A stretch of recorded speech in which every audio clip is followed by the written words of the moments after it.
Before World War II, there were more than 400 synagogues in Romania.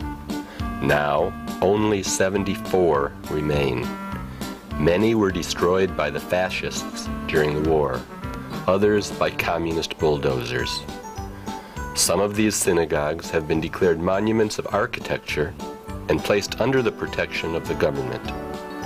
But the remaining majority of synagogues are left abandoned, especially in places where Jews no longer live.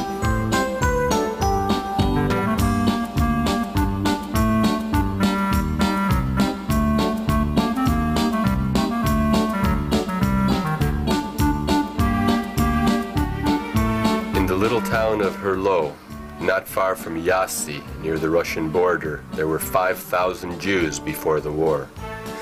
There were 7 synagogues, 2 rabbis, and 5 shochets. Today, only 23 Jews and 1 synagogue, built in 1927, still survive.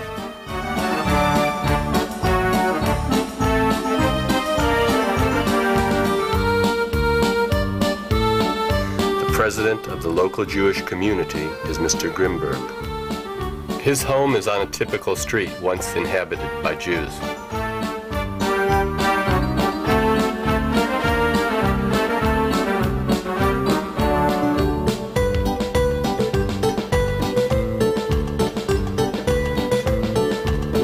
How old are you? I asked him. Oh, I was born in 1912. And may you live many more. Is this your father's house? Is this your house? Yes, it was my father-in-law's. It was an inn and a sausage factory. Next to you, who lives there? Is he also a Jew? No, he was a stonemason. He makes tombstones. Does he work for the Jewish cemetery too? Yes, but there are no customers for our cemetery. There's no one to die here anymore. Well, who does live here? Lipovan, a vegetable farmer. There were only Jews living on this street. How many Jews were in Harlo before the war? Over 5,000. There are only 23 now.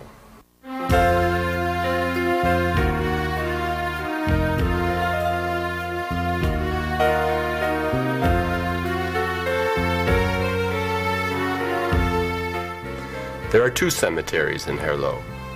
One is over 100 years old. The other is more than 400 years old. Set in the gentle hills surrounding the town, this cemetery has many tombstones.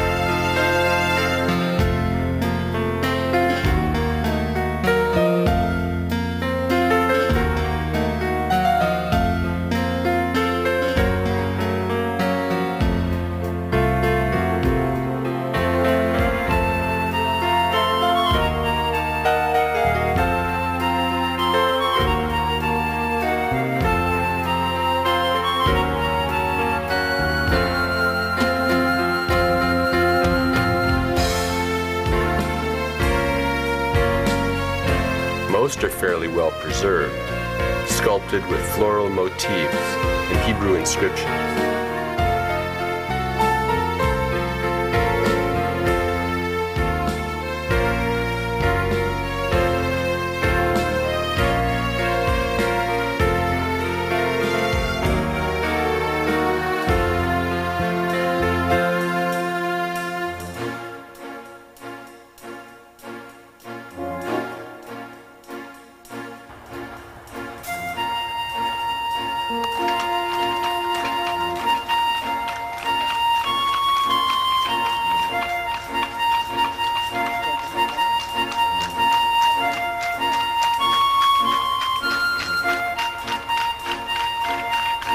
In the far lower corner of the cemetery, I saw the tin roof of a little house.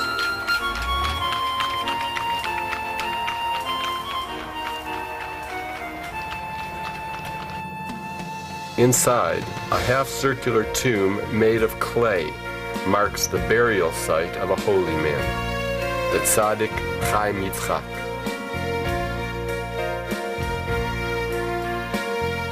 On the tomb are dried flowers and candles. Old Mr. Grinberg lights the candles and tells me the story of this holy man.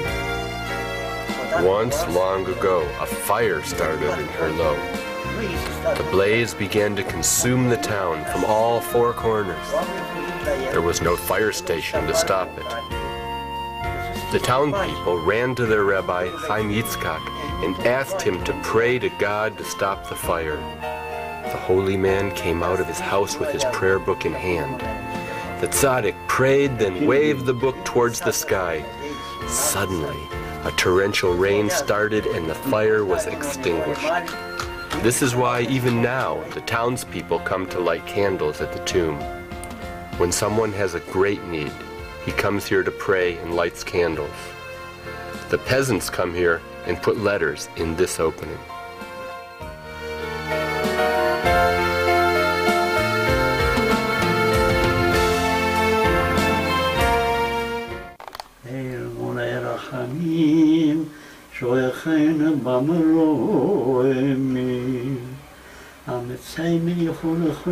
Mr. Grimberg sings a prayer that is said for the remembrance of the dead.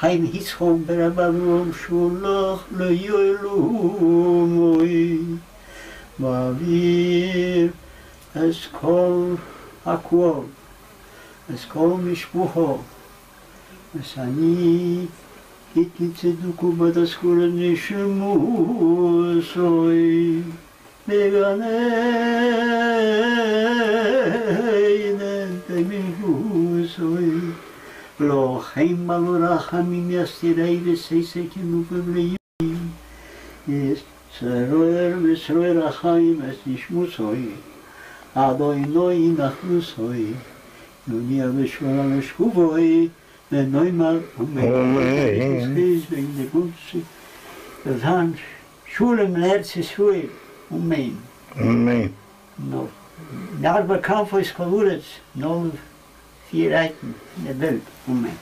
Amen. Amen. I ask him, how is it that this portion of the cemetery is so well cared for? In other places, the weeds and the wild bushes have overgrown the tombstones. He explains that a family of gypsies maintains the land. They mow the grass and clear the weeds. On the rest of the land, they plant corn, and that is their payment. The community is not using the land anymore. There are no more Jews around. There are no more left to die.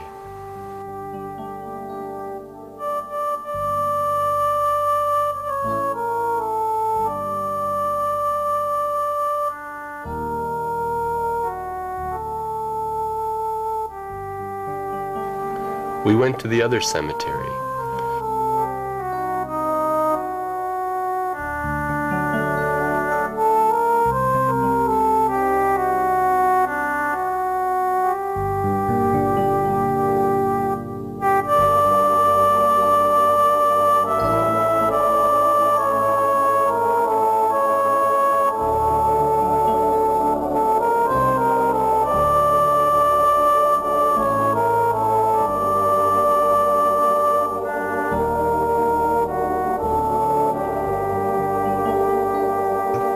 A tall monument, rich and beautifully sculpted, dating 1900.